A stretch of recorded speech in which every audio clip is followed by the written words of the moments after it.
શ્રવણ કીર્તન અને સ્મરણ કરતા કરતા પ્રભુમાં વ્યસન સિદ્ધ કરી ઘરનો ત્યાગ કરે છે. પહેલી અને ત્રીજી બંને કક્ષા એક જ કેટેગરીમાં થાય છે અને બંને માટે ગુણકૃત નિરોધ લાગુ પડે છે.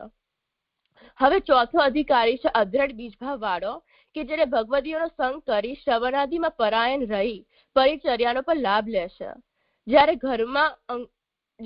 ઘરમાં અનુકૂળતા થશે ત્યારે પ્રભુને પધરાવીને પોતે સેવા કરી ગુણ અને સ્વરૂપ ઉભયકૃત નિરોધ ભગવત કૃપાથી સિદ્ધ થશે. હવે છેલ્લો અધિકારી છે જે કેવલ શ્રવણાદિ પરાયણ છે, જેને શુદ્ધ વિયોગની અવસ્થામાં ઉદ્ધવજીના પધારવાથી ગોપીજનોને જેવો સુમાન ઉત્સવ થયો હતો તેની ભાવના કરવી જોઈએ. કથા કરતી સમયે જ્યારે સત્સંગજન્ય સુમાન ઉત્સવની ભાવના કરવામાં આવે ત્યારે મહત્પુરુષોની કૃપાથી નિરોધની સિદ્ધિ થઈ શકે છે. હવે ગ્રંથની સંગતિ. ષોડશગ્રંથ નામાવલીમાં નિરોધ લક્ષણના પહેલા ભક્તિવર્ધિની, જલભેદ, પંચપદ્યાની અને સંન્યાસ નિર્ણય આવે છે અને તેમાં બતાવેલા વિષયો ધીમે ધીમે ભક્તિને નિરોધ સુધી લઈ જાય છે.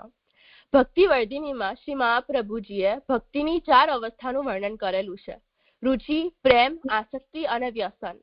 અને આમાંથી કઈ અવસ્થા પર ભક્ત પહોંચ્યો છે એનું નિર્ધારણ કરવા એ અવસ્થાઓ સાથે જોડાયેલા લક્ષણોનું પણ વર્ણન શ્રી મહાપ્રભુજીએ કર્યું છે. વ્યસન સુધી પહોંચેલા ભક્ત માટે ત્યાર પછીની આગળ અવસ્થાનું વર્ણન નિરોધ લક્ષણમાં કર્યું છે.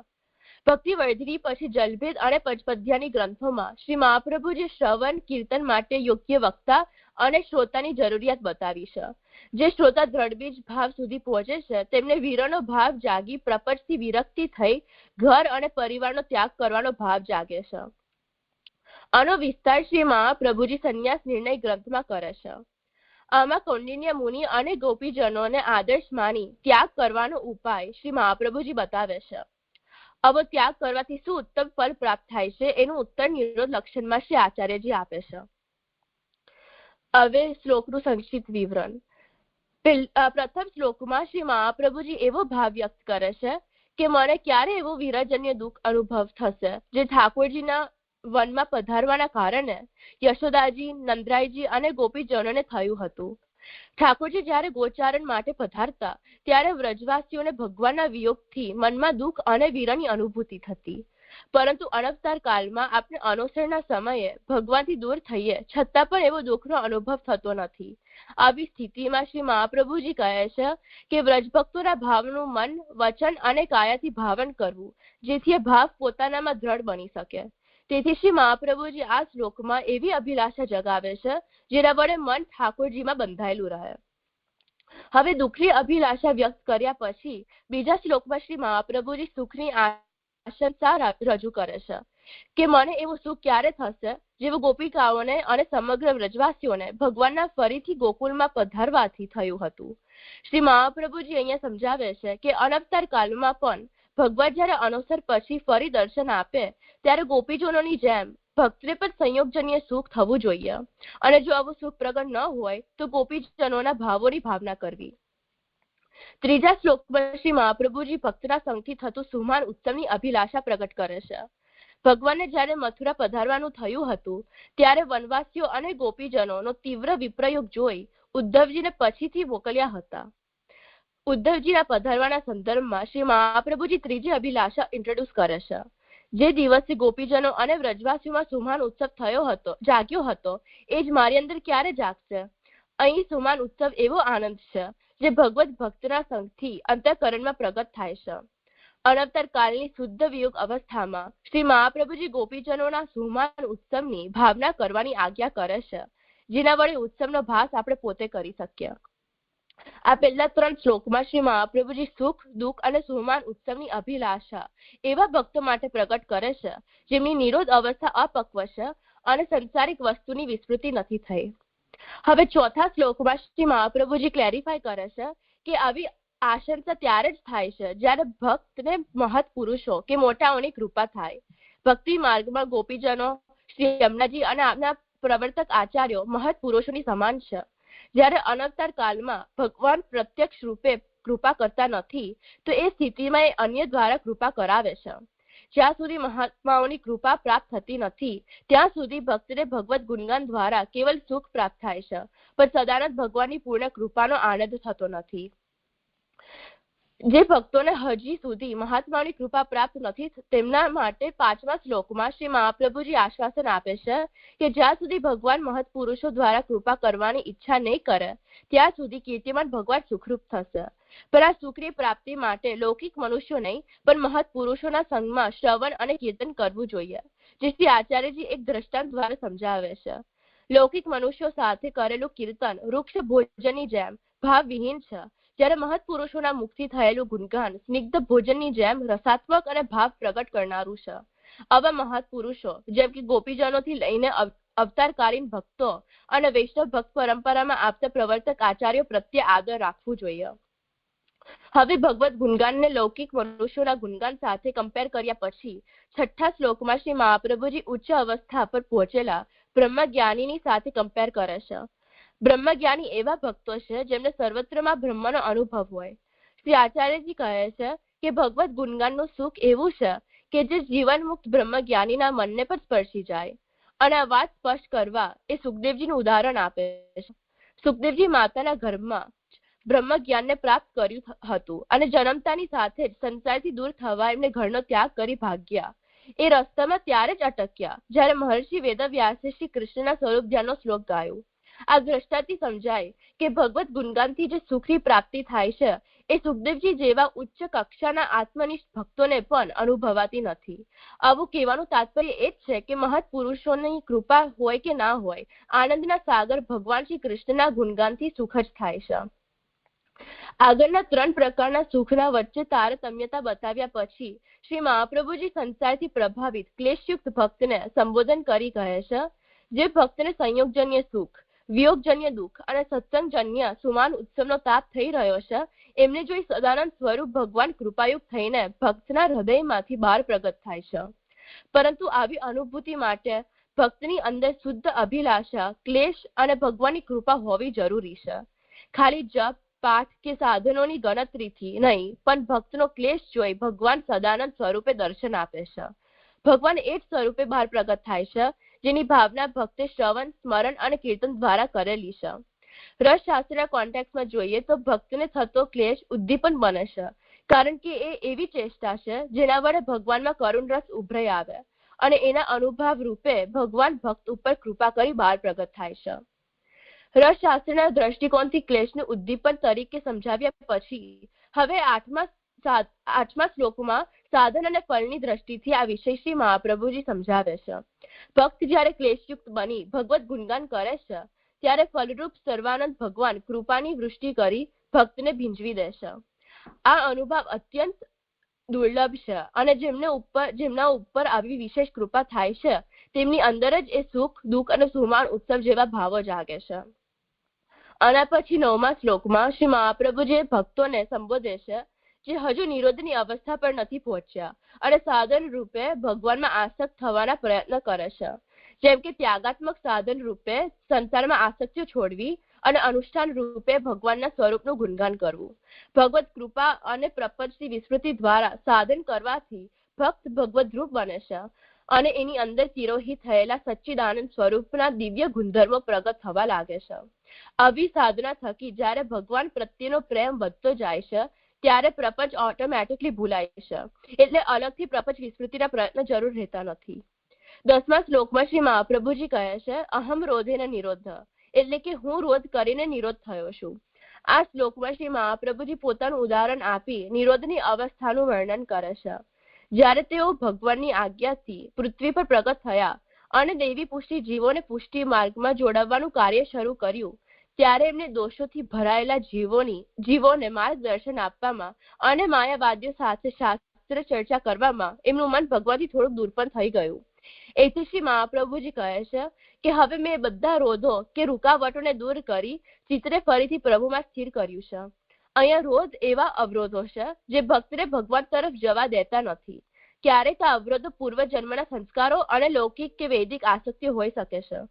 આ રોધોથી મુક્ત થવા અને નિરોધની તરફ આગળ વધવા માટે એક તો મહત પુરુષોની કૃપા જરૂરી છે અને બીજું આસક્તિનો ત્યાગ કરી મનને સરખી દિશામાં ખેંચવું જરૂરી છે.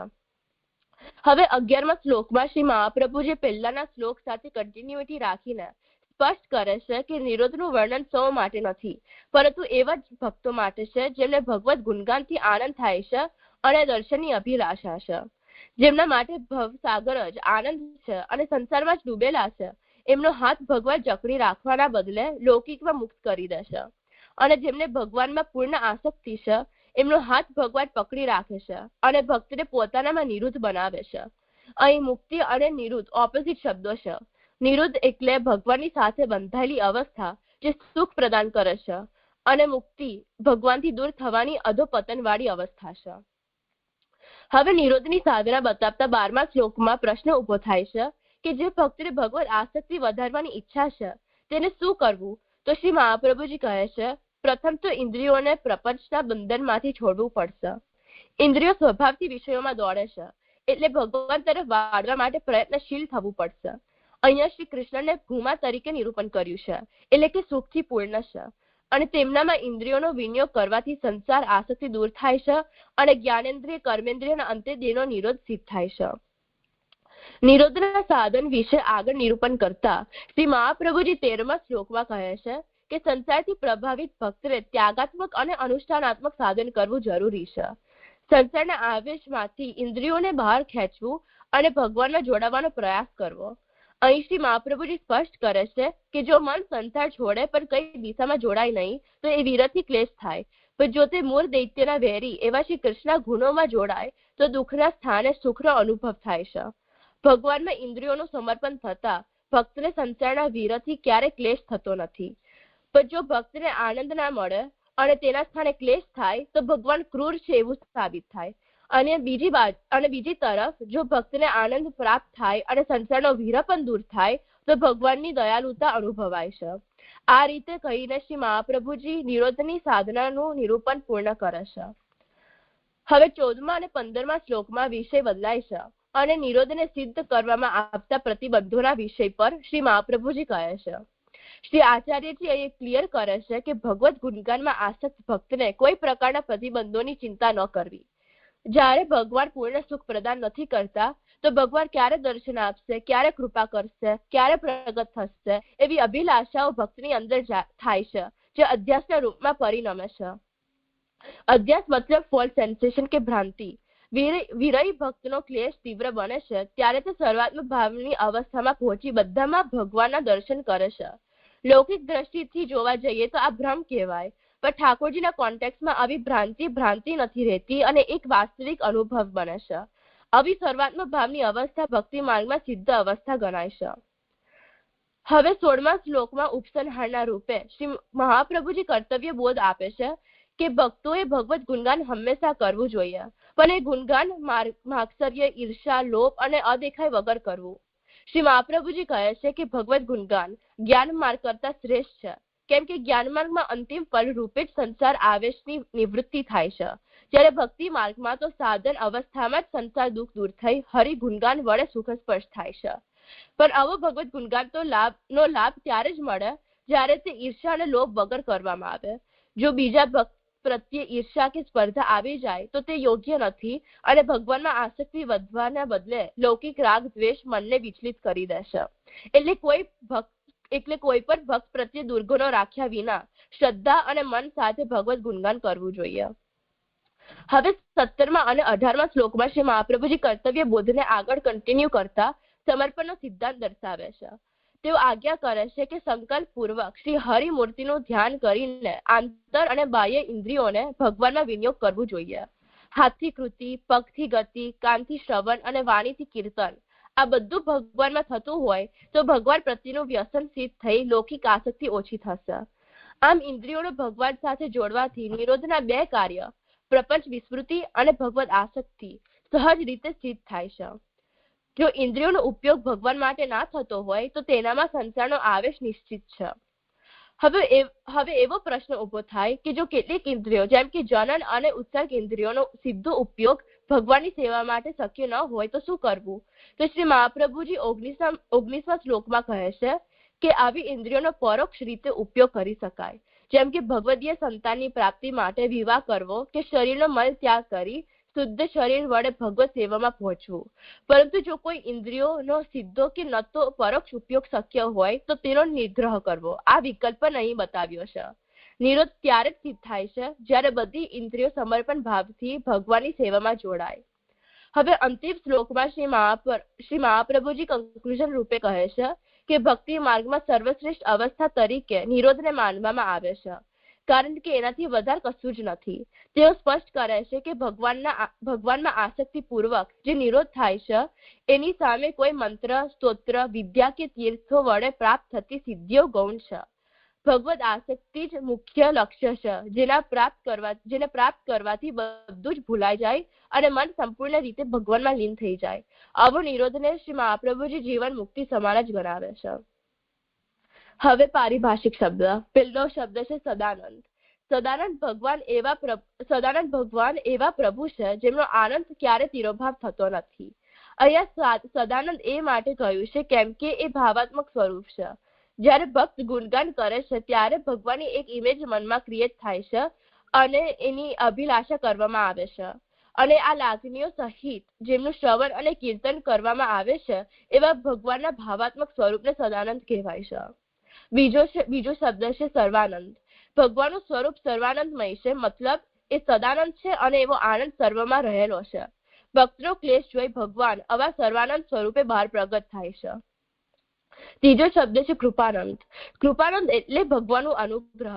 નિજજનોને પ્રભુ પ્રાપ્તિ માટે દુઃખી થતા જોઈને પ્રભુ એમના ઉપર ખૂબ અનુગ્રહ કરી એમને ભીંજવી દેશે. ભગવાનનો કૃપાનંદ પ્રાપ્ત થાય ત્યારે ભક્ત નિરોધની ઉત્તમ દશામાં પહોંચે છે. પછી શબ્દ છે સચ્ચિદાનંદ. પ્રપંચથી વિસ્મૃતિ થતા ભક્તના સંબંધી લૌકિક પદાર્થો અને ભાવોમાં ભગવદ આવેશ થાય છે, જેના વડે ભક્ત ભગવદ રૂપ બની પોતાનામાં તિરોહિત થયેલા દિવ્ય ગુણધર્મો સતચિત્ત અને આનંદ પ્રગટ થાય છે. પછી શબ્દ છે સંસાર આવેશ. અહીંયા સંસારનો મતલબ જગત નથી પણ ભવસાગર છે, જેમાં ભગવાનની અવિદ્ય શક્તિના કારણે ઇન્દ્રિયો વિષયોગામી બની વિષયો તરફ દોડે છે. પછી છે અધ્યાસ. વીરની સાધનામાં જે ભક્ત દુઃખી થઈને ક્ષણે આવું વિચારે છે કે હવે પ્રભુ પ્રગટ થશે, હવે મને દર્શન આપશે, તેને અધ્યાસ કહેવાય છે. જ્યારે વિરહ ખૂબ જ તીવ્ર થઈ જાય ત્યારે ભક્તને સર્વત્રમાં ભગવાન દેખાય છે, કારણ કે એને પોતાના અસ્તિત્વને ભૂલી તેને ભગવાનનો અધ્યાસ સિદ્ધ થાય છે. પછી છે નિરોધ. ભક્ત જ્યારે જડ જીવાત્મક જગત પ્રપંચને ભૂલી જઈને ભગવાનમાં પૂર્ણપણે તન્મય કે આસક્ત બની જાય છે ત્યારે ભક્તનો ભગવાનમાં નિરોધ થયો કહેવાય. નિરોધની સંધિ છૂટી પાડે તો નહીં એકલે વિશેષ રૂપથી કે સંપૂર્ણપણે, અને રોજ એકલે રૂકાવટ કે અટકાવ. ટૂંકમાં પ્રપંચ વિસ્મૃતિ પૂર્વક ભગવદ આસક્તિ એકલે નિરોધ. હવે શાસ્ત્ર વચન. નિરોધ લક્ષણના 13મા શ્લોકમાં બતાવ્યું છે કે ઇન્દ્રિયોને ભગવાનમાં જોડવાથી ભક્તને સંસારના વિરહથી ક્લેશ થતો નથી. તેની સંગતિ ભાગવતજીના 3જા સ્કંદમાં 7મા અધ્યાયમાં અને 12મો શ્લોકમાં મળે છે. ત્યાં બતાવ્યું છે કે પરમાત્મા હરિદ્રષ્ટા છે. એમનામાં બધી ઇન્દ્રિયોનો ઉપરામ થાય ત્યારે જેમ સુઈ રહેનારના બધા ક્લેશ નિવૃત્ત થઈ જાય છે તેમ તેના ક્લેશ નિવૃત્ત થઈ જાય. નિરોધ લક્ષણના 17મા અને 18મા શ્લોકમાં બતાવ્યું છે કે ઇન્દ્રિયોને વિષયમાંથી ખેંચી લઈને ભગવાનમાં પ્રતિષ્ઠિત કરવાની છે, તો એની સંગતિ ગીતાજીના 2જા અધ્યાયમાં અને 50th શ્લોકમાં મળી રહે છે. એમાં કહે છે કે કર્મ સર્વ બાજુથી અવ્યયોને ખેંચી લે છે, તેમ જ્યારે આ ઇન્દ્રિયોના અર્થોમાંથી ઇન્દ્રિયોને ખેંચી લે છે ત્યારે એની બુદ્ધિ ભગવાનમાં પ્રતિષ્ઠિત થાય છે. નિરોધ લક્ષણના 19મા શ્લોકમાં એવું બતાવ્યું છે કે જે ઇન્દ્રિયોનો વિનિયોગ ભગવાનમાં નથી થતો તો તેનો નિગ્રહ કરવો જોઈએ. આની સંગતિ ગીતાજીના 2જા અધ્યાયમાં 60મા શ્લોકમાં મળે છે, જેમાં કહ્યું છે કે હે કુંતેય, ક્ષોભ કરનારી ઇન્દ્રિયો યત્ન કરતા વિદ્વાન પુરુષના મનને પણ બલાત્કારે હરી જાય છે, તેથી ઇન્દ્રિયોને બલાત્કારે પણ વિષયોથી દૂર કરવી જોઈએ. હવે મોડર્ન ડેમાં આપણે જોઈએ તો નિરોધ લક્ષણમાં આપણે જોયું કે શ્રી મહાપ્રભુજી સર્વ ઇન્દ્રિયોનો ભગવદ વિનિયોગ કરવાની આજ્ઞા કરી છે અને જે ઇન્દ્રિયોનો ભગવદ વિનિયોગ ન થતો હોય એનો નિગ્રહ કરવાનો વિકલ્પ બતાવ્યો છે. આજના વર્તમાન કાળમાં ઘણા પુષ્ટિ માર્ગીય વૈષ્ણવો ખાલી 3 ઇન્દ્રિયોનો વિનિયોગ ભગવાનમાં કરતા જોવા મળે છે. સમય મળે તો હવેલીમાં દર્શન કરવા જાય અને ત્યાં અને ત્યાં મળતો પછી પ્રસાદ લે. અહીંયા ખાલી સ્વાદ, આંખ અને દર્શને જવા માટે પગ ઇન્દ્રિયોનો વિનિયોગ કરી રહ્યા છે. પરંતુ હવેલીઓમાં પ્રસંગોપાત દર્શન કરવા ન જતા શ્રી મહાપ્રભુજીના સિદ્ધાંત પ્રમાણે ઘરમાં ઠાકોરજી પધરાવીને નિત્ય ભગવત સેવા અને ભગવત કથા કરવાથી બધી જ ઇન્દ્રિયોનો વિનિયોગ પ્રભુમાં કરી શકાય છે. અને આ રીતે ભગવત સેવામાં પ્રવૃત્ત થવાથી નિરોધની ઉચ્ચ અવસ્થા પર પહોંચવા ભક્તિની વૃદ્ધિ થઈ શકે છે. જય અહીંયા મારી પ્રસ્તુતિ. સાનવીએ બહુ સુંદર કર્યું નિરૂપણ. ખૂબ ખૂબ અભિનંદન.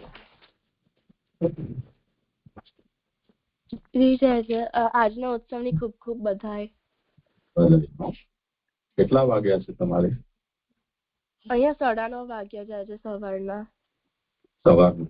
એટલે ઉત્સવ આજે તમારે ત્યાં આજે જ છે? હા જી આજે. હા અચ્છા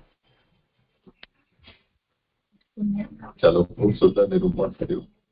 અને મને નથી લાગતું કે આમાં કોઈને કંઈ પૂછવા પણ હોય, પણ છે પાર્થ તો પ્રક્રિયાની પૂર્તિ કરી લઈએ. તને કંઈ કહેવાનું પૂછવાનું? હા જી, દંડવત પ્રણામ જી. ઉત્સવની ખૂબ ખૂબ બધાઈ. જેથી આમાં ખાલી એક સવાલ હતો એવો કે જ્યારે સુખની વાત અને દુઃખની વાતના એક્ઝામ્પલ્સ આવે છે તો નંદ અને યશોદાજી એમ જ ગોપિકાઓને જે દુઃખ મળ્યું એ દુઃખની ભાવના કરવાનું કહે છે, અને સુખ માટે ગોપિકા અને વ્રજવાસીઓનું કહે છે. તો સુખમાં નંદ યશોદાજીના પણ એક્ઝામ્પલમાં કેમ નથી કન્સિડર કરતા કે એમનો શું ભાવ છે? એ એક પ્રશ્ન હતો. હા સુંદર, કરો સવાલ. મને જ્યાં સુધી મને એવું લાગે છે કે આમાં શ્રી યશોદાજીનું ઉલ્લેખ નામ રૂપે નથી કર્યું. એટલે શ્રી યશોદાજી અને નંદરાયજીને શ્રી યશોદાજી અને નંદરાયજીને અહીંયા મેન્શન નથી કર્યા, પણ એમના જગ્યાએ ગોપીજનોને પહેલા ગણાવ્યું છે. કારણ કે યશોદાજી અને નંદરાયજીને ભગવાનના વનમાં પધારવાથી દુઃખ થયું હતું, અને દુઃખ ભગવાનના પાછા પધારવાથી નિવૃત્ત થયું જ છે.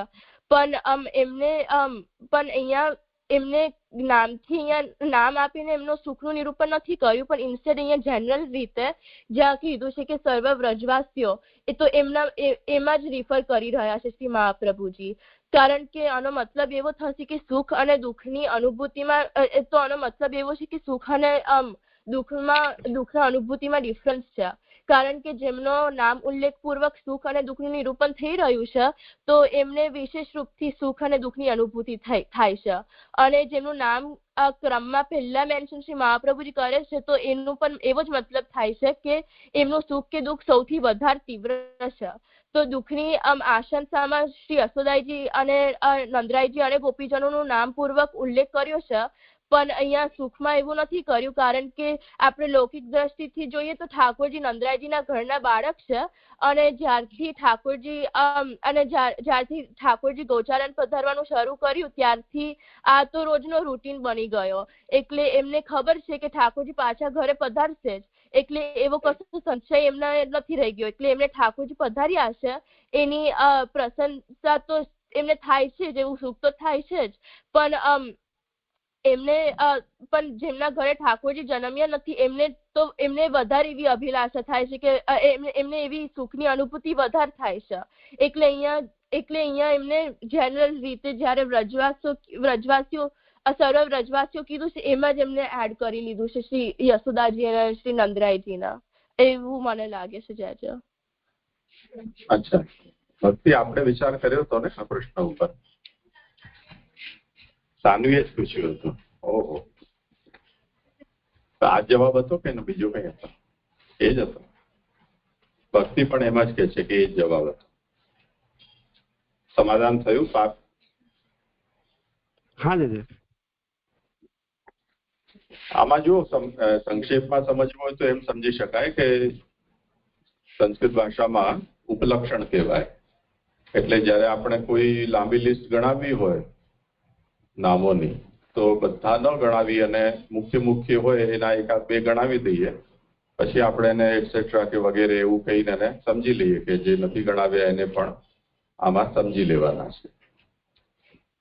તો તો હવે જ્યારે આપણે ગણાવીએ તે વખતે જેની મુખ્યતા હોય એનું આપણે પહેલે નામ લેતા હોઈએ છીએ, સમજી લેવામાં બાકી ના હોય. એવી રીતે અહીંયા પણ પ્રભુના વનમાં પધારવાથી કે મથુરા પધારી જવાથી કે દ્વારકા પધારી જવાથી કે બ્રજમાં પોતાના ગોષ્ઠ એટલે નંદનગરમાં પધારી જવાથી જે લોકોને પણ વિયોગ થઈ રહ્યો છે ભગવાનનો, એ બધાને દુઃખ તો છે. હવે આમાં જુઓ, ગાયોનો ઉલ્લેખ જ નથી, વાંદરાઓનો કે પક્ષીઓનો ઉલ્લેખ નથી, વનવાસી ભક્તોનો ઉલ્લેખ નથી, પુલિંદીજી જેમને કહીએ છીએ. તે જ રીતે સખાઓનો પણ અહીંયા ઉલ્લેખ નથી. તો એવું તો નથી ને કે એમને પ્રભુના વિયોગનો દુઃખ ન થયું હોય.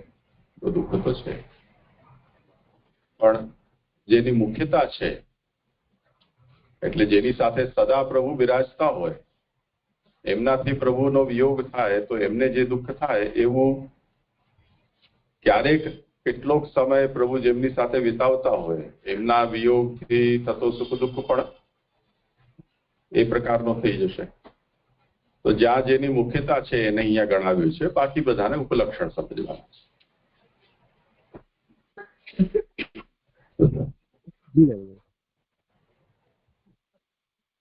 સાનવી, હવે તમે લોકો ગુજરાતીમાં લખો છો કે રોમનમાં લખીને ગુજરાતી વાંચો છો? રોમનમાં લખીને ગુજરાતી. સારી છે તમારી સ્પીડ. ચાલો, અર્પણ ઉઠી ગયો? હા જય. હા, ચાલો અર્પણ આવી જાવ. હા જય. દંડવત પ્રણામ જય. આપ સૌને હા જય. આપ સૌને શ્રી મહાપ્રભુજીની પ્રાગટ્ય ઉત્સવની ખૂબ ખૂબ બધાઈ અને સર્વ વૈષ્ણવને જય શ્રી કૃષ્ણ. હું સંન્યાસ નિર્ણયની પ્રસ્તુતિ કરીશ. પહેલો તો ગ્રંથનો વિષય. સંન્યાસ નિર્ણય ગ્રંથમાં શ્રી મહાપ્રભુજીએ સંન્યાસ માટેના ઘણા બધા પ્રકારો સમજાયા છે, અને આ પ્રકારના સંન્યાસમાં કયો પ્રકારનો સંન્યાસ કર્તવ્ય રૂપ છે, તો એમાંથી જે ભક્તિ માર્ગીય સંન્યાસ જે છે એનું જ્ઞાન આપવા માટે શ્રી મહાપ્રભુજીએ આ ગ્રંથનો વિચાર કર્યો છે. હવે ગ્રંથનો પ્રયોજન. સંન્યાસ નિર્ણય ગ્રંથનું પ્રયોજન એ છે કે આ યુગમાં કોઈ મનુષ્ય સંન્યાસ લઈ લે પણ દેશ કાળના કારણે સંન્યાસી જીવન પોસિબલ રહેવાનું ના બને તો એ સંસારમાં પાછું પ્રવેશ કરે છે, જેના લીધે એને પ્રાયશ્ચિત કરવું પડે.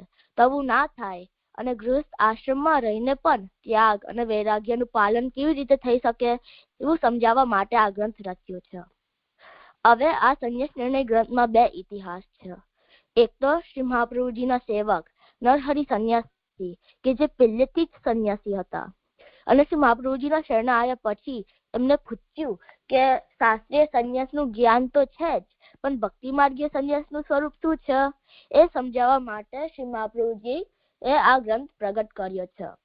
અને બીજું ઇતિહાસ એવો છે કે જ્યારે શ્રી મહાપ્રભુજીએ ચતુર્થ આશ્રમ સંન્યાસ ગ્રહણ કર્યો તો બીજું કોઈ આનું અનુકરણ ના કરે તે માટે આ ગ્રંથ રચ્યો છે.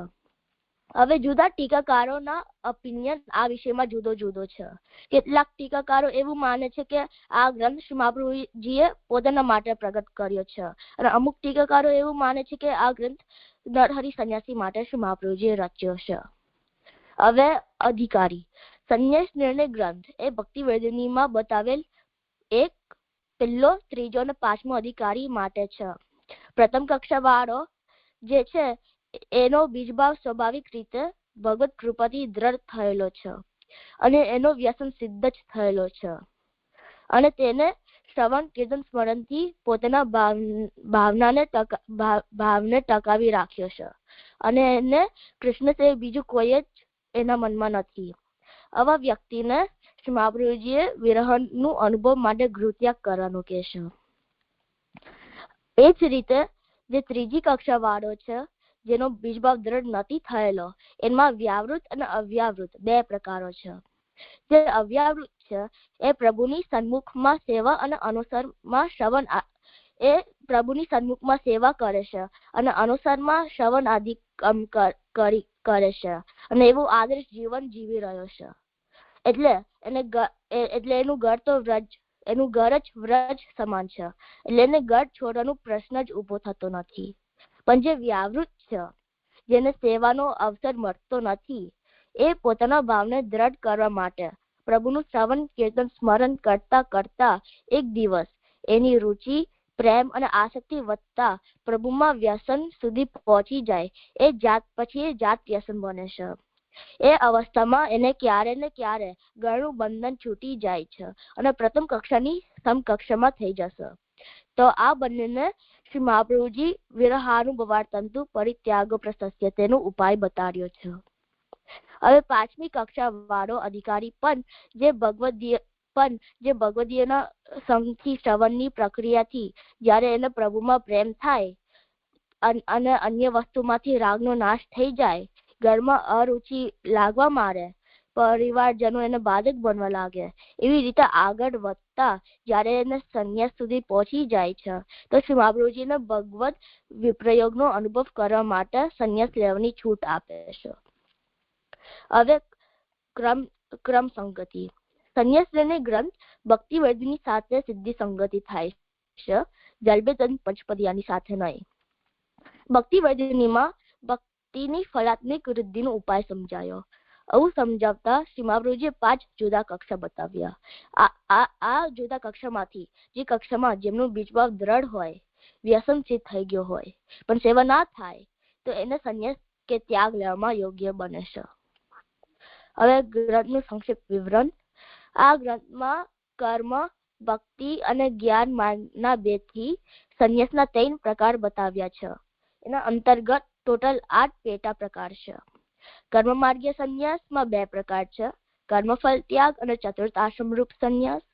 ભક્તિ માર્ગીય સંન્યાસમાં 2 પ્રકાર છે, ભક્ત્યાર્થ અને ભક્ત્યુત્તર. ભક્ત્યાર્થ એટલે ભક્તિ માટેનો સંન્યાસ અને ભક્ત્યુત્તર એટલે ભક્તિ પછીનો સંન્યાસ. ભક્ત્યાર્થમાં પણ બીજા 2 પ્રકાર છે, ભક્તિ સાધન નિર્વાહાર્થ અને બીજું ભક્તિ બાધકમાં ગૃહાદિ ત્યાગ. હવે ભક્ત્યુત્તરમાં પણ 2 પેટા પ્રકાર છે, વિરહાનુભવાર્થ અને વિરહાનુભવોત્તર. હવે જ્ઞાન માર્ગના 2 સબ કેટેગરીઝ છે, એક તો જ્ઞાનાર્થ અને બીજું જ્ઞાનોત્તર. હવે પહેલો શ્લોક. આ શ્લોકમાં શ્રી મહાપ્રભુજી ગ્રંથનું પર્પસ બતાવે છે. તો શ્રી મહાપ્રભુજી પશ્ચાતાપની નિવૃત્તિ માટે પરિત્યાગનો વિચાર કરે છે. પશ્ચાતાપ એટલે પછીનો થતો દુઃખ, એટલે ગિલ્ટી ફિલિંગ થાય. તો કોઈ સંન્યાસ લેતા પહેલા કે લીધા પછી જો પશ્ચાતાપ થાય તો એની નિવૃત્તિ કેવી રીતે કરવી, તો તે માટે શ્રી મહાપ્રભુજીએ આ ગ્રંથનો વિચાર કર્યો છે. હવે આગળના શ્લોકમાં પહેલો પ્રકારનો સંન્યાસ સમજાવશે, જે છે કર્મ માર્ગીય સંન્યાસ. હવે બીજા શ્લોકમાં કર્મ માર્ગીય સંન્યાસ બતાવે છે કે કર્મ માર્ગીય સંન્યાસ કરી શકીએ, આપણે કર્મ માર્ગીય સંન્યાસ કરી શકીએ છીએ, પણ કલયુગના લીધે શાસ્ત્રમાં નિષેધ ગણાવ્યું છે, એટલે આમને કર્મ માર્ગીય સંન્યાસ લેવું ના જોઈએ. આના લીધે આ ગ્રંથમાં શ્રી મહાપ્રભુજી ભક્તિ માર્ગીય અને જ્ઞાન માર્ગીય સંન્યાસ વિસ્તારથી સમજાવશે. પહેલા શ્રી મહાપ્રભુજી ભક્તિ માર્ગીય સંન્યાસ સમજાવશે. તો ત્રીજા શ્લોકમાં એવું સમજાવે છે કે જે જીવ શ્રવણાદિ માટે ગૃહત્યાગ કરે તો એ શાસ્ત્રમાં નિષેધ ગણાવ્યું છે, કારણ કે સંન્યાસ લેતી વખતે કશાનો સંગ્રહ ના થાય એ નિષેધ છે.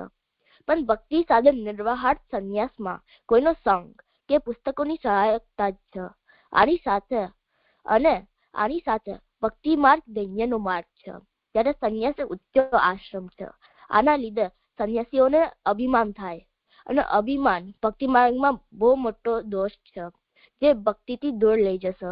એટલે શ્રવણ આદિ માટે સંન્યાસ ના લેવું જોઈએ. હવે ચોથા, પાંચમા અને છઠ્ઠા શ્લોકમાં એવું સમજાવે છે કે ભક્તિના સાધન દશામાં જો ઘર બાધક થતો હોય અને સંન્યાસ કોઈ લે તો અયોગ્ય છે. આનું કારણ એ છે કે ત્યાગ કર્યા પછી પણ એવાનો સંગ થશે જે આમના ભક્તિમાં પ્રતિબંધ કરશે. એટલે ત્યાગ કરવાનું યુઝલેસ છે અને હાર્મફુલ પણ બની શકે છે, કારણ કે દૂષણ પણ થઈ શકે. એટલે ભક્તિની અદ્રઢ બીજભાવની અવસ્થામાં સંન્યાસ ના લેવો જોઈએ. જો ભક્ત ત્યાગ કરી પણ લે તો એના સરાઉન્ડિંગ એને બોધર કરશે, જેના લીધે એ વિષયોમાં આસક્ત થઈ પાખંડી બની જશે. આના લીધે હરિનો આવેશ ના થાય એટલે આને લીધે હરિનો એને આવેશ ના થાય એટલે આવો સંન્યાસ લેવાનો શ્રી મહાપ્રભુજી સજેસ્ટ નહીં કરતા. હવે 7મા શ્લોકમાં શ્રી મહાપ્રભુજી ભક્તિની સિદ્ધ દશા કે ભક્ત્યુત્તર ના 2 સંન્યાસ સમજાવશે. સિદ્ધ એટલે ભક્ત્યુત્તરમાં 2 સંન્યાસ છે, વિરહાનુભવાર્થ અને વિરહાનુભવોત્તર. વિરહાનુભવાર્થ એટલે વિરહ માટેનો સંન્યાસ અને વિરહાનુભવોત્તર એટલે વિરહ પછીનો સંન્યાસ. તો વિરહાનુભવાર્થ સંન્યાસમાં જ્યારે વિધવા દ્રઢ થયેલા ભક્તને ભગવાન વગર રહેવાય ના અને આની સાથે ઘરના લોકો વિક્ષેપ કરતા હોય ત્યારે જો એ સંન્યાસ લે એવો સંન્યાસ યોગ્ય છે. હવે આ વિરહ કેવી રીતે ઉભો થાય તો એની સાધના આગળના શ્લોકમાં કહે છે. તો 8મા શ્લોકમાં કહે છે કે હવે કૌંડિન્ય ઋષિ મર્યાદા માર્ગના ત્યાગના ગુરુ છે અને ગોપીજનો પુષ્ટિ માર્ગના ત્યાગના ગુરુ છે. આ બંનેની ભાવના એક જ છે, પણ કૌંડિન્ય ઋષિની ભાવના નિરાકાર સ્વરૂપ અક્ષર બ્રહ્મમાં હતી, અને જે ગોપીજનોની ભાવના હતી એ પુરુષોત્તમ ભગવાનમાં હતી. પણ જે ભાવના કૌંડિન્ય ઋષિ અને ગોપીજનોને થઈ હતી એ ભાવના કૌંડિન્ય ગોપીજનોને થઈ હતી એ ભાવોની ભાવના અમને કરવી જોઈએ. આ અલ્ટિમેટ સાધન છે, બીજું સાધન યોગ્ય નથી. હવે વિરહ વખતે ભક્ત કયા અવસ્થામાંથી જાય છે અને શું હાર્મફુલ છે એના માટે એ આગળના શ્લોકમાં સમજાવશે. તો 9મા શ્લોકમાં સમજાવે છે કે જેમને વિરહ માટે ત્યાગ કરેલો છે એમને ભગવાન વગર રહેવાય ના. જે ભક્ત આવી પરિસ્થિતિમાં છે તો એ 2 અવસ્થા અનુભવે છે. એક તો વિકલતા જે સાંસારિક છે અને બીજું અસ્વસ્થતા જે માનસિક છે. તો વિકલતા એટલે બેચેની કે અશાંતિની ફિલિંગ હોય. તો જે જીવ વિકલતા અને અસ્વસ્થતા અનુભવે છે તો એ નેચરલ રિએક્શન છે. પણ ભક્તને એને જ્ઞાન અને ગુણથી ફાઇટ કરવું ના જોઈએ. જ્ઞાન એટલે બધું જ ભગવાન છે એવું જ્ઞાન, અને ગુણ એટલે ભગવાન દયાળુ, સર્વસ્વ, સર્વથા વગેરે છે. તો જે ભક્ત વિરહ વખતે ભગવાનના ગુણ અને જ્ઞાનનું સ્મરણ કરે તો વિરહ શાંત થઈ જાય અને એનો ભાવ નષ્ટ થઈ જાય. એટલે અહીંયા શ્રી મહાપ્રભુજી આમને અલર્ટ કરી રહ્યા છે કે જે જ્ઞાન અને ગુણ છે એ બાધક કરનારા છે. હવે 10મા શ્લોકમાં શ્રી મહાપ્રભુજી અહીંયા જ્ઞાન માર્ગીય સંન્યાસનું સમજાવશે.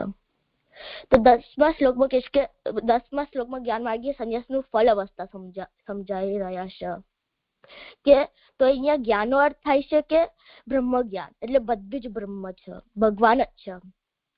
જ્ઞાન માર્ગીઓને આવું જ્ઞાનનું સાક્ષાત્કાર કરવું છે એટલે એ શાસ્ત્ર પ્રમાણે સંન્યાસના નિયમો પાલન કરે અને આનાથી એને સત્યલોકની પ્રાપ્તિ થાય છે. સત્યલોક એટલે બ્રહ્માજીનો લોક. જ્યારે આ જગતનું પ્રલય થાય ત્યારે જેમને સત્યલોકની સ્થિતિ થઈ હોય એ અક્ષર બ્રહ્મમાં લીન થઈ જાય છે. પણ જો કોઈ કૌંડિન્ય ઋષિના જેમ નિરાકાર બ્રહ્મની ભાવના કરે તો એમને સિદ્ધિ અક્ષર બ્રહ્મની પ્રાપ્તિ થાય છે. હવે 11ના 12મા શ્લોકમાં કહે છે કે જે શાસ્ત્ર પ્રમાણે સંન્યાસ ગ્રહણ કરે તો એને સત્યલોકમાં પ્રાપ્તિ થાય છે, એમાં કોઈ સંશય નથી. હવે અહીંયા મહાપ્રભુજી એક એક્ઝામ્પલ આપી રહ્યા છે કે લાકડામાં અગ્નિ રહેલી હોય છે પણ એ અગ્નિ લાકડાને બળતી નથી, પણ જ્યારે એ બહારથી અગ્નિ લાગે ત્યારે લાકડું બળીને ભસ્મ થઈ જાય છે. આવી જ રીતે જ્યારે ભક્તને વિરહ થાય તો ભગવાન એમની અંદર જ રહેલા હોય છે તો પણ વિરહ દૂર નહીં થતો. જ્યારે વિરહ તીવ્ર થઈ જાય ત્યારે ભગવાન બહાર પ્રગટ થઈને ભક્તના બધા બંધનોથી મુક્ત કરે છે. હવે અહીંયા પ્રશ્ન થાય છે કે વિરહ બહુ તીવ્ર થઈ જાય તો મૃત્યુની અવસ્થા ના થાય તો હવે પણ આમાં એક વિષય છૂટી ગયો. જે ઉદાહરણ આપ્યું છે ને, બહિશ્ચેત પ્રકટ સ્વાત્મા વહ્નિવત પ્રવિશેત યદિ,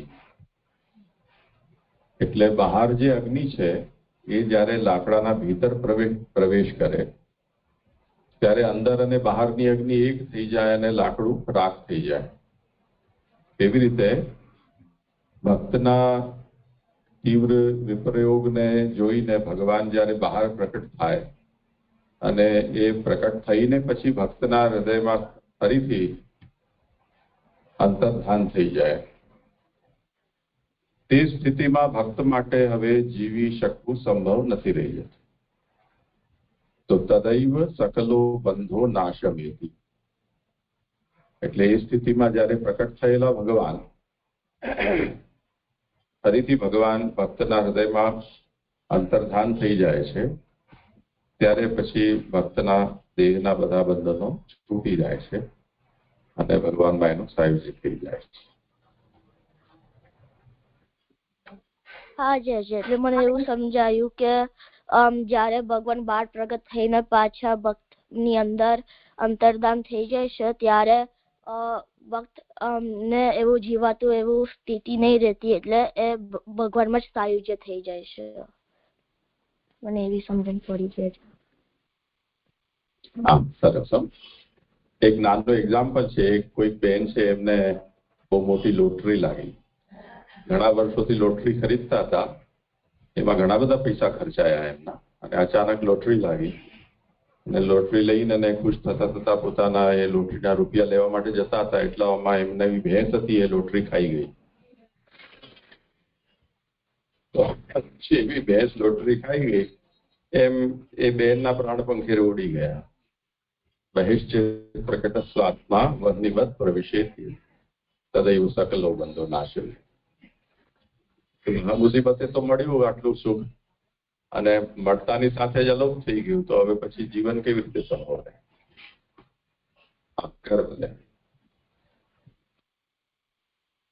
હાજી.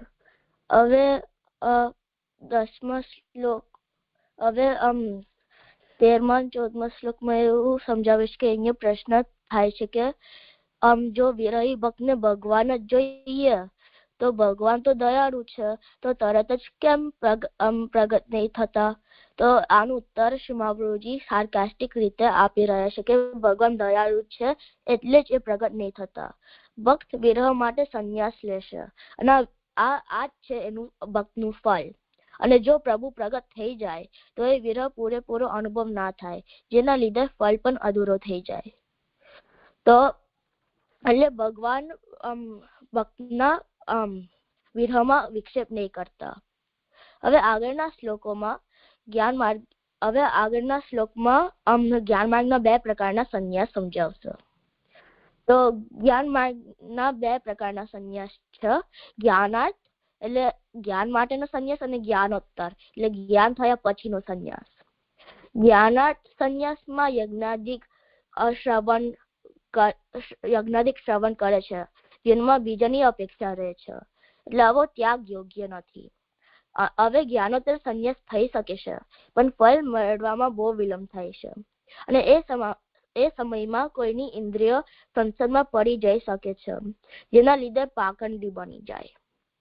હવે શ્રી મહાપ્રભુજી ઉપસંહાર કરતા સમજાવે છે કે કલયુગમાં જ્ઞાન માર્ગીય સંન્યાસ કઠિન છે, જેના લીધે અમને આ સંન્યાસ લેવું ના જોઈએ. હવે 17, 18 અને 19 શ્લોકમાં સમજાવે છે. અહીંયા પ્રશ્ન થાય છે કે કર્મ અને જ્ઞાન માર્ગીય સંન્યાસમાં કલિકાલના દોષો આડે આવે છે, તો ભક્તિ માર્ગીય સંન્યાસમાં આવા દોષો કેમ નહીં લાગતા? તો આનો ઉત્તરમાં શ્રી મહાપ્રભુજી સમજાવે છે કે ભક્તિયુત્તર વિરહાનુભવાર્થ સંન્યાસમાં ના આરંભિક અવસ્થામાં ભાવનો નાશ નહીં થતો, અને એવા ઉદાહરણો પણ જોવા મળતા નથી કે ભક્તની દુર્ગતિ થઈ હોય.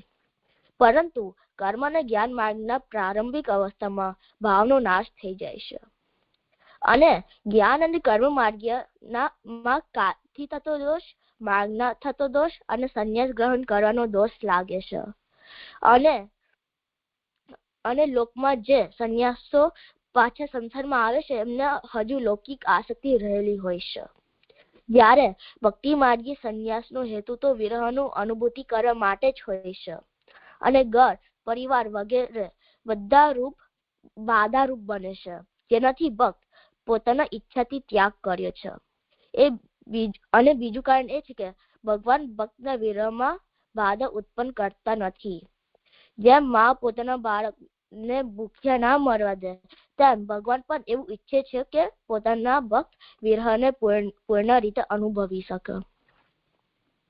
હવે 20મા અને 21મા શ્લોકમાં કહેશે કે માર્કંડેય પુરાણમાં સમજાવ્યું છે કે જ્ઞાન માર્ગીયોનો અંતઃકરણમાં ભગવાનની માયા એને મોહ કરાવે છે અને આના લીધે એ પાખંડી બની જશે અને પાછું સંસારમાં પડશે. પણ આમને એવું ના સમજવું જોઈએ કે ભગવાનની માયા ભક્તને પણ મોહ કરાવી દેશે. આનું કારણ એ છે કે વિષ્ણુ ભક્તના અંતઃકરણમાં સદા રહેશે, તો ભગવાન ભક્તને ક્યારે પણ મોહિત કરવા નહીં દે. હવે છેલ્લેના શ્લોકમાં શ્રી મહાપ્રભુજી ઉપસંહાર કરીને સમજાવે છે, આગળનો ઉપસંહાર કરીને સમજાવે છે કે અમને ભક્તિ માર્ગીય સંન્યાસ લેવો જોઈએ અને કર્મ માર્ગીય જ્ઞાન માર્ગીય સંન્યાસ જીવને ભ્રષ્ટ કરી દેશે, એટલે સંન્યાસો આપણે લેવા ના જોઈએ. હવે પારિભાષિક શબ્દ પહેલો છે સંન્યાસ. સંન્યાસમાં સમ્યક અને ન્યાસ એટલે પૂરે કરાયેલો ત્યાગ, એટલે ઘર છોડ્યા પછી પાછું ઘરે ના આવવું જોઈએ. હવે બીજું છે પશ્ચાતાપ એટલે પસ્તાવો કે દુઃખ. પણ અહીંયાના રેફરન્સમાં એવું સમજવાનું છે કે ભક્તિ માર્ગીય જીવને વ્યસન સિદ્ધ થઈ ગયો છે અને ઘર પરિવાર પ્રતિકૂળ છે, એટલે ત્યાગ કરવાનો વિચાર કરે, પણ એના સમજમાં નહીં આવતું કે કેવી રીતે એને ત્યાગ કરવો જોઈએ. એના માટે કર્મ અને જ્ઞાન માર્ગીઓને જોઈને ભગવા કપડા ધારણ કરીને સંન્યાસ ગ્રહણ કરી લે છે. તો આવું ત્યાગ કર્યા પછીનું પશ્ચાતાપ એને થાય છે, તો આવું દુર્ઘટના ના થાય એના રેફરન્સમાં અહીંયા શ્રી મહાપ્રભુજી આ શબ્દ વાપર્યો છે. હવે છેલ્લો શબ્દ છે શ્રવણાર્થ. શ્રવણાર્થ એટલે સાંભળવું કે શ્રવણ કીર્તન સ્મરણના કોન્ટેક્સ્ટ કે શ્રવણ કીર્તન સ્મરણ. પણ આ કોન્ટેક્સ્ટમાં અહીંયા નહીં વાપર્યું, પણ શાસ્ત્રમાં જ્ઞાનીઓને પણ યજ્ઞ કરવાનું છે એવી એક્સપેક્ટેશન છે, એવું બતાવવા માટે શાસ્ત્રમાં આવું શ્રવણ થયું છે કે લખેલું છે, તો આવા કોન્ટેક્સ્ટમાં આ શબ્દ વાપર્યો છે. હવે શાસ્ત્ર વચન પહેલો છે ભાગવતજીના 11મા સ્કંદમાં 9મા અધ્યાયના 14મો શ્લોકમાં સંન્યાસનું સ્વરૂપ બતાડ્યું છે અને કહે છે કે હે રાજન, સાપની પાસેથી હું એ શીખ્યો કે સંન્યાસીએ સર્પની જેમ એકલું ફરવું જોઈએ, તેમને મંડળી કે મઠ રચવા ના જોઈએ, તે એક જ ટેકાને રહેવું જોઈએ, પ્રમાણ ના કરે, ગુફા વગેરેમાં પડ્યો રહે, બહારના આચારથી ઓળખાય નહીં, કોઈની પાસેથી સહાયતા ના લે અને બહુ ઓછું બોલે. હવે જે સંન્યાસ નિર્ણયમાં કર્મ ફળ ત્યાગ રૂપ કર્મ માર્ગીય સંન્યાસની સંગતિ ગીતાજીના 18મા અધ્યાયના 5 અને 6 શ્લોકમાં મળે છે કે યજ્ઞ, દાન અને તપ રૂપી કર્મનો ત્યાગ કરવો જોઈએ નહીં, એ કર્મો તો કરવા જ જોઈએ. એનું કારણ એ છે કે યજ્ઞ, દાન અને તપ જેવા કર્મો મનને સ્વાધીન રાખનાર, મનુષ્યને પવિત્ર કરનાર છે. એ બધા કર્મો આસક્તિ અને ફળ ભોગવાની ઈચ્છા છોડીને કરવા જોઈએ. એવી હે પાર્થ મારી નિશ્ચિત અને ઉત્તમ સંમતિ છે. હવે જે કર્મ માર્ગી સંન્યાસમાં ચતુર્થ આશ્રમ રૂપ છે એની સંગતિ ભાગવતજીના 11મા સ્કંદમાં 18મા અધ્યાયમાં 12મો શ્લોકમાં મળે છે કે તેમાં વાનપ્રસ્થની રીત બતાડીને ચતુર્થ આશ્રમ રૂપ સંન્યાસ ધર્મનું નિરૂપણ કરેલું છે અને તેની અંતર્ગત ત્રિદંડ સંન્યાસની રીત પણ સમજાવેલી છે. તેમાં કહે છે કે જ્યારે કામ્ય કર્મના ફળ સ્વરૂપ જે લોક પ્રાપ્ત થાય છે તે નરક સમાન દુઃખ રૂપ છે એમ જાણવાથી સમ્યક વૈરાગ્ય ઉત્પન્ન થાય, ત્યારે વિધિપૂર્વક યજ્ઞ અગ્નિઓનો પરિત્યાગ કરી સંન્યાસ ગ્રહણ કરે. હવે જે વિરહાનુભવાર્થ ભક્ત્યુત્તર સંન્યાસની સંગતિ ભાગવતજીના 11મા સ્કંદમાં 18મા અધ્યાયના 28 થી 36 શ્લોકમાં બતાવતા કહે છે કે જ્ઞાનનિષ્ઠ હોય, વિરક્ત હોય, કે કોઈની અપેક્ષા ના રાખવા વાળો મારો ભક્ત હોય તો તેને પોતાના આશ્રમ અને તેના ચિહ્નને પણ છોડી સ્વતંત્ર વિચરણ કરવું જોઈએ અને શૌચ અને આચમન કે સ્નાન ઇત્યાદિ પણ ના કરે, કારણ કે તે શાસ્ત્ર આજ્ઞાને આધીન રહી નથી કરતો, પણ જેમ હું લીલા કરું છું તેમ કરે. હવે જે પુષ્ટિ માર્ગીય જીવોને માટે જે જ્ઞાનોત્તર સંન્યાસની અને તેના ફળની તેના જ્ઞાનની પણ ખાસ મહત્તા છે.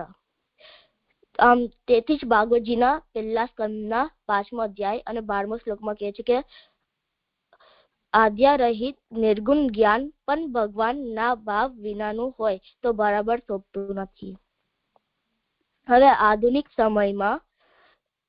સમય તો સંન્યાસ શ્રેણીમાં શ્રી મહાપ્રભુજીનું ફોકસ પુષ્ટિ માર્ગીય સંન્યાસને સમજાવવા માટે રહેલું છે.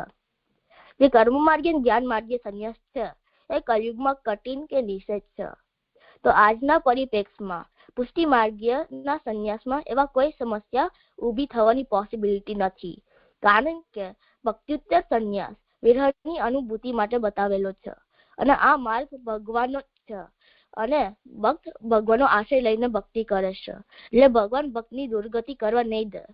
અને જો ભક્ત ઘરની અંદર હોય કે ત્યાગ લઈ લે અને ત્યાગ લીધા પછી જો સંસારમાં પાછું પડે તો પણ ભગવાન ભક્તની રક્ષા કરશે અને એનો ભાવનો નાશ નહીં કરવા દે. એટલે આવા આશ્રિત માર્ગમાં કશી ચિંતા કરવાની જરૂર જ નથી. અહીંયા મારી પ્રસ્તુતિ સંપન્ન થઈ છે. ધન્યવાદ, પ્રણામ જય જય. બહુ સુંદર. હો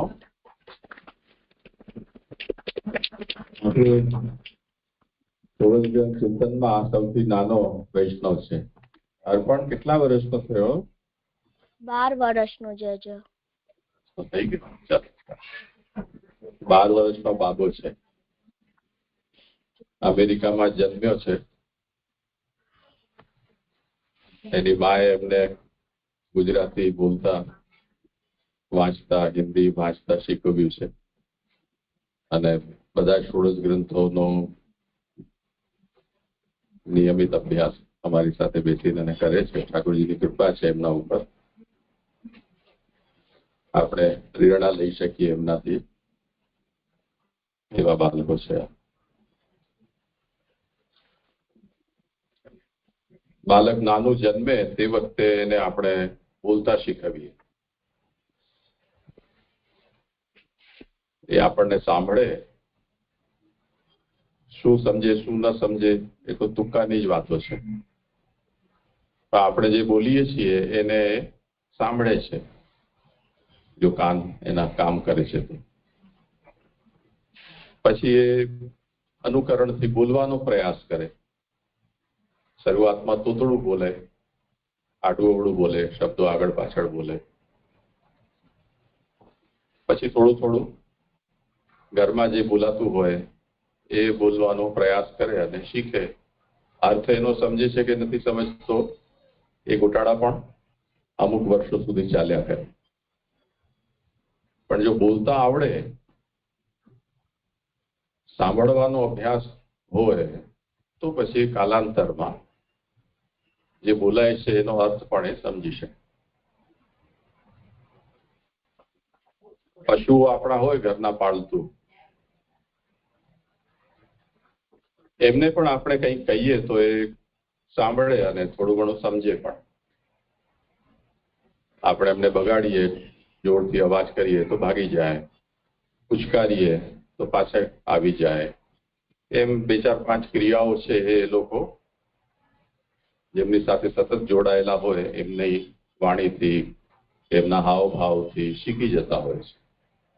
તો પશુમાં પણ એટલી તો યોગ્યતા છે કે એના માલિકની ભાષાને, એના ભાવને, અભિપ્રાયને સમજે. આપણે પણ જો પ્રયાસ કર્યો હોય આપણા જીવનમાં કે આપણો બાપ મહાપ્રભુજી છે અને એ જે બોલી રહ્યા છે એમને આપણે સમજી શકીએ, એ ભાષા આપણે બોલી શકીએ, એ ભાવ છે એ આપણા અંદર ઉતારી શકીએ, એ આજ્ઞા છે એનું અનુકરણ પશુવત પણ કરી શકીએ તો બહુ મોટી સિદ્ધિ છે. તો આરંભ તો અહીંથી જ થાય કે બાપની ભાષા આપણે સાંભળતા થઈએ,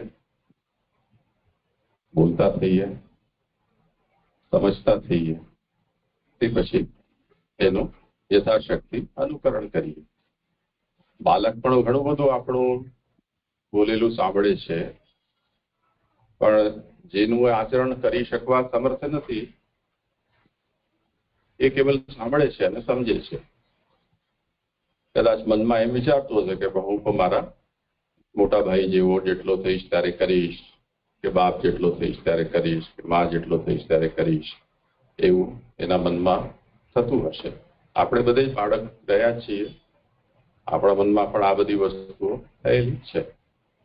જ્યારે અવસર કે સામર્થ્ય પ્રાપ્ત થયું તે વખતે આપણે તેવું કરતા પણ થયા છીએ. પણ આરંભ તો અહીંયાથી જ થાય છે. તો જો આપણે અવસર ચૂકી ગયા હોઈએ અને એમ લાગે કે ભાઈ હવે આપણી બુદ્ધિ, આપણા કાન, આપણી વાણી મહાપ્રભુની વાતોને સમજવા, સાંભળવા સમર્થ નથી રહી ગઈ, તો કમસે કમ આપણા જે સંતાનો છે જેમને આપણે કંઠી અપાવડાવી છે એમના અંદર એ સંસ્કાર આવે, એમનો અભ્યાસ જાગૃત થાય, એમના એમની શ્રદ્ધા આદર થાય, એટલો ઉપક્રમ તો આપણે કરી શકીએ તો એમનો જન્મ પણ સફળ થાય. તો આ બચ્ચાઓ આપણા માટે બહુ પ્રેરણારૂપ છે. અહીંયાથી પણ અમારા 50 વર્ષની કે 60 વર્ષની ઉંમરમાં માંડવીમાં તો મને કોઈ એવું એક વ્યક્તિ પણ નથી મળ્યું કે જેણે ક્યારે પણ એવી જિજ્ઞાસા કરી હોય કે મહાપ્રભુના ગ્રંથ મને સમજવો છે. કાકાજીનો પણ અનુભવ એવો હોય એવું મને નથી લાગતું. તો આ એક દુર્ભાગ્ય છે. મહાપ્રભુનો જે સ્તોત્ર પાઠ આપણે કરીએ છીએ એમાં વલ્લભાષ્ટકમાં શ્રી ગુસાઈજી એમ આજ્ઞા કરે છે કે યદિ આચાર્ય ચરણનું પ્રાકટ્ય ન થયું હોત તો ભગવાને જે દૈવી સૃષ્ટિ પ્રકટ કરી છે એ સૃષ્ટિનું પ્રાકટ્ય જ વ્યર્થ થઈ ગયું. નિજ ફલ રહિતા દેવ વૈશ્વાનરીશ. હવે એ નિષ્ફળતા યદિ આપણે માર્ગમાં આવ્યા પછી પણ જો ત્યાંના ત્યાં જ હોઈએ તો એ બહુ દુર્ભાગ્યનો વિષય છે અને ચિંતનનો વિષય છે કે આવી સ્થિતિ આપણી કેમ થઈ. જેમ પશુ છૂટે બંધાયેલો છે, કુદરતે એને વાણી નથી આપી તો બિચારો નથી બોલી શકતો પાઠ. રાસેશ હમણાં પ્રસંગ સંભળાવશે તો યજ્ઞનારાયણ ભટ્ટે તો પાડાને વેદ બોલાવી દીધો હતો. પાડો પણ બોલ્યો હતો વેદ. એ પાડા તુલ્ય થઈ જઈ તો એ ઘણું છે. તો પશુ તુલ્ય હોત તો જુદી વાત હતી. મનુષ્ય દેહ પ્રાપ્ત થયો, પુષ્ટિ માર્ગ પ્રાપ્ત થયો, મહાપ્રભુ જેવા ગુરુ પ્રાપ્ત થયા, બધું ગ્રંથ સાહિત્ય પ્રાપ્ત થયું, તેમ છતાં પણ એ શૂન્યાવસ્થા ઉપર જો આપણે હોઈએ તો એક વિચાર કરવા જેવું નથી લાગતું. શ્રી મહાપ્રભુજીના ઉત્સવ ઉપર આ વસ્તુ આપણને બધાને આપણા બુદ્ધિમાં વિચારના રૂપમાં પ્રકટ થવી જોઈએ. તો આ બચ્ચાઓ જે આટલા દૂર રહીને, સુબોધનીજીનો ક્રમ તો અમારે દરરોજ 3:30 થી 4 વાગ્યાથી થાય છે. અત્યારે 7 વાગે આ લોકોના 9 વાગ્યા છે. તો સવારે કોઈ અમેરિકાના ભાગમાં રાતના 3 વાગ્યા હોય, 4 વાગ્યા હોય. સુબોધનીજી જયારે ચાલતા હોય તે વખતે એ લોકો ત્યાં 4 વાગે સ્નાન કરીને લાઈવ સેશનમાં જોડાય છે, પ્રસ્તુતિ પણ કરે છે. અને આજુબાજુ ત્યાં લાકડાના પાટિયાના ઘરો હોય છે એટલે અવાજ એકબીજાને બધાને સંભળાતી હોય એટલે એ પણ સાવધાની રાખવી પડે કે બાજુવાળો ટકટક ન કરે કે તમારો ઘોંઘાટ થાય છે. તો જ્યાં ઉપલબ્ધ નથી થઈ રહ્યું ત્યાં આટલી બધી તત્પરતા છે, અને જ્યાં બધું ઉપલબ્ધ છે ત્યાં પછી એક જાતનો દિયા તલે અંધિરા જેવી સ્થિતિ. તો આ બધી વસ્તુઓ આપણને પ્રેરણા લેવા યોગ્ય છે અને મહાપ્રભુની કૃપા થાય, ઠાકોરજીની કૃપા થાય તો એ તત્પરતા જાગે. કેમ કે જો આચાર્ય ચરણોની વાણી એનો આદાન પ્રદાન એ જ તો ગુરુ શિષ્યનો સંબંધ છે. જો એ નથી તો કોઈ સંબંધ નહીં, આવશ્યકતા નથી રહી જતી. તો આ વસ્તુ ખાસ અહીંયા આપણને વિચારણીય છે. અને આ બાળકો જે રીતે થોડક ગ્રંથનો આટલી નાની ઉંમરમાં પણ ભાષા નથી આવડતી, અંગ્રેજી જાણે છે, લોકો ત્યાં જ પેદા થયેલા છે, તેમ છતાં પણ આટલો પુરુષાર્થ કરીને એમની માએ એમને ભારતીય ભાષા શીખવી અને હવે એ લોકો સંસ્કૃતમાં પણ ગ્રંથોનો અભ્યાસ કરી શકે છે. આટલા બધા શાસ્ત્ર વચનો શોધી કાઢ્યા એમણે ગીતા ભાગવતના 12 વર્ષની ઉંમરમાં બાળકે. તો એ ખાલી કૃપાનું પરિણામ છે એમ તો ન કહી શકીએ. કંઈક તો ઘર પરિવારના સંસ્કાર છે, એના વિના આ ન સંભવ બને. તો બાળકને એ અવસર પણ આપણને આપવો જોઈએ. જેટલું ભણાવવા માટે એ આદિભૌતિક અર્થલક્ષી આખું જે આપણું અધ્યયન છે એમાં સરેરાશ 20-25 લાખ રૂપિયા તો લોકો ખર્ચે જ છે પોતાના સંતાનોમાં. અને 15-17 વર્ષ તો ઓછામાં ઓછું બાળક ભણે જ છે. એ ભણ્યા પછી પણ જો આપણે આપણા મૂળ સાથે, ધર્મ સાથે, આપણી પરંપરા, આપણો સદાચાર એનાથી આપણે જોડાયેલા ન રહી શકતા હોઈએ અને એનાથી વિચ્છિન્ન થઈ જતા હોઈએ તો રાક્ષસ પેદા કરી રહ્યા છીએ આપણે. એ પણ આપણા ખર્ચે. અને એ જ રાક્ષસો છે જે અત્યારે ફરી પાછા સેક્યુલર બનીને અને કોંગ્રેસી બની અને આપણા હિન્દુસ્તાનની ગોળ ખોદી રહ્યા છે. તો આ વિષયમાં થોડી સાવધાની દરેકે રાખવી બહુ જરૂરી છે. અને આ કોઈ એ બાળકો નથી કે જે લોકોએ સ્કૂલ મૂકી દીધી હોય કે સંન્યાસ લઈ લીધો હોય. એ જ બાળકો છે કે જેવા તમારા કે મારા બાળકો છે. આધુનિક પણ ભણે છે, સંપ્રદાયનું પણ ભણે છે, આપણો આચાર પણ જાણે છે, એના પ્રત્યે આદર પણ છે, અહોભાવ પણ છે. તો આપણે કોઈ અપવાદ નથી. તો આ બધી વસ્તુઓને આપણે લક્ષ્યમાં લેવી જોઈએ. અને બંને સાનવી અને અર્પણ, તમને બંનેને ખૂબ ખૂબ અભિનંદન. આ રીતે જ મહાપ્રભુજીની વાણીના અધ્યયનમાં તત્પર રહો. આપણો ષોડશ ગ્રંથના ચિંતનના ક્રમમાં સેવા ફલ એક બાકી રહે છે, એટલે જે સાંજનો આપણો નિત્યનો ક્રમ છે એમાં. પછી ભક્તિને તમને જ્યારે અનુકૂળ હોય ત્યારે કરશું શરૂ.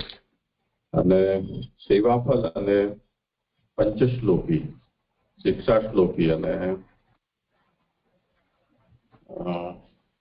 પંચપદ્યાની આટલા ગ્રંથો આ ઉત્સવના પ્રસંગમાં આપણે એનું ચિંતન કરવાનું બાકી રહે છે. હવે શ્રી ચામદાદાના વચનામૃત આજથી શરૂ થયા છે એટલે પછી સમયનું નિશ્ચિત કરી અને જે બાકીના ગ્રંથો છે એનું ચિંતન આપણે ત્યારે કરીશું.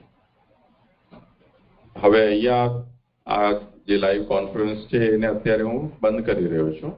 બાકીનો ક્રમ અહીંયા આપણે કરીશું. ચલો, બંનેને ખૂબ આભાર.